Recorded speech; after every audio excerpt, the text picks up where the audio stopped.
One. Hello, everybody. This is take two of recording number four in the series. And this one is what is philosophy? Well, the word philosophy, philo, I love, sophia, wisdom, so I love wisdom.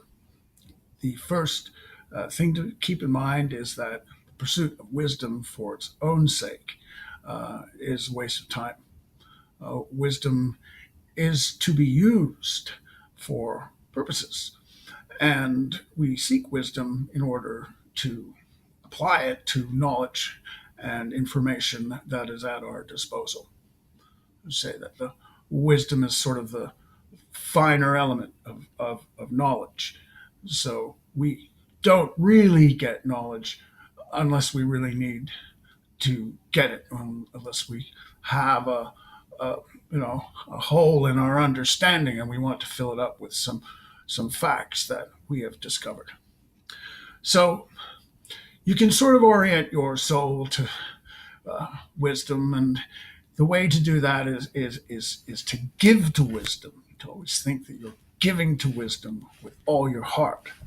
And if you give to wisdom, wisdom can only love you back. It's just the way of the world. It's that magic quantity.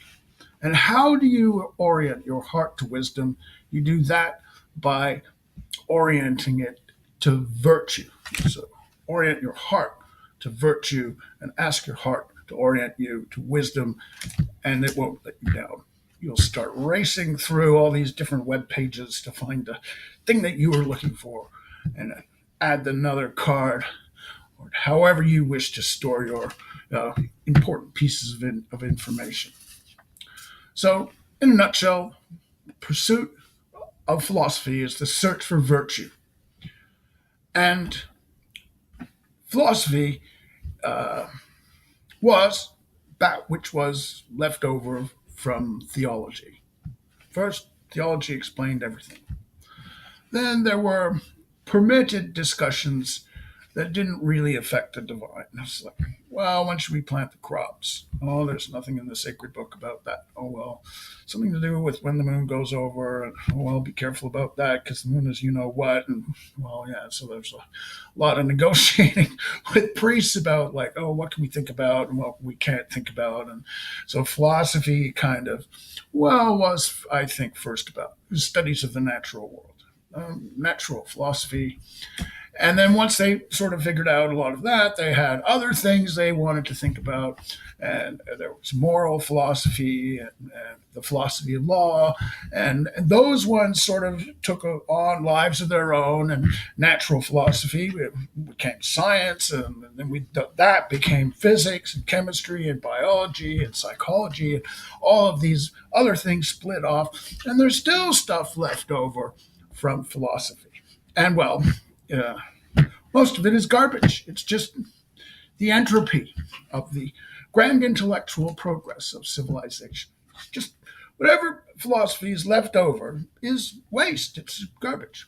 Now, if you want a good drain or a black hole for philosophy that is useless, what you use is Nietzsche. Nietzsche destroys all notions of useless philosophy. Just read his work. There's two works of Nietzsche which you can explore in your mind. One of them is Beyond Good and Evil, and the other one is The Will to Power. So you have to be careful when you read these things, and you want to find the virtue in them. Some people don't really worry about finding virtue very much, and they can take any philosophical idea or political idea and use it for evil and selfish means. That's not the point. However, Nietzsche said that the world philosophy is the exaggeration of common prejudices. Well, it's a little hard to argue that chemistry is the exaggeration of common prejudices. But we got chemistry out of philosophy.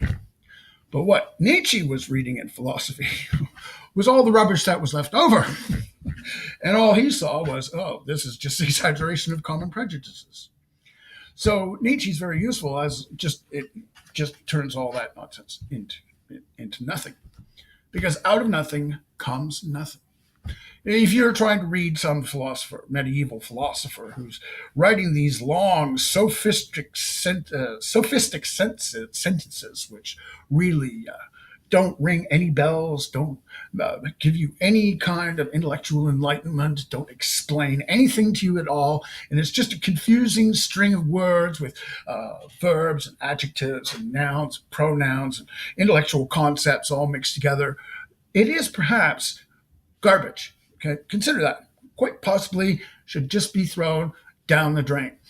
If you don't find anything useful in a work of philosophy or any other kind of work, throw it away. You can tell pretty soon whether or not you can read it.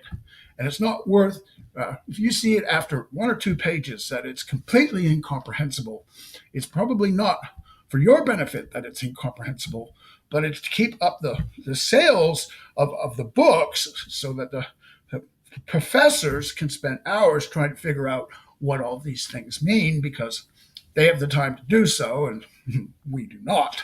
So if you find a book of philosophy that has sentences in it that expand your consciousness of things, even through struggle, because that's how consciousness is expanded, you'll do well. If you find a book that has a sentence like that philosophy is exaggeration of common prejudices, that's a very good book. And he even deals in more depth with the prejudices of philosophers in that book. So there is, however, a small link between prejudices and morals. Morals are customs and traditions, going back to murder. Right? Even before the Torah came, that murder was wrong. It was punishable by death, life for a life. And so we know what's basically wrong and basically right. And we've been able to order our societies on these notions of law. And the great benefit of philosophy really has been logic. Logic was one of the outcomes of Plato, Aristotle, and the Hellenistic Greeks of that period. It was, say, 500 to 200 BC, or BCE, I should say. And that logic was applied to the monotheistic religions. And we now have a system that brought our common law and our civil law that we have today. So philosophy is a really important underpinning of our society and our life. But much of what has been left over in the process of trying to discover what is good is a lot of nonsense. And please learn to develop your skill at looking for nonsense that isn't proven or it has no external references. It's just opinions that you can just say, oh, that's just an opinion, and look for things in there that may give you some more reasons to believe something else, or even take it up to a suspicion, or even have it develop part of a theory that can be some evidence that you could make a judgment on that may actually be a truth in your life. So, as I said in another one of these videos, that the process of the discovery of truth is a long and arduous one, and in whatever area that you're trying to find it. So philosophy is a search for wisdom. The best way to look at philosophy is to look for virtue and see if it makes any sense for your own life. And with that virtue, you will go on a more direct line towards those things that you want for the benefit of yourself and the ones that you love around you. Anyway, until the next one, All the best, and God bless you all.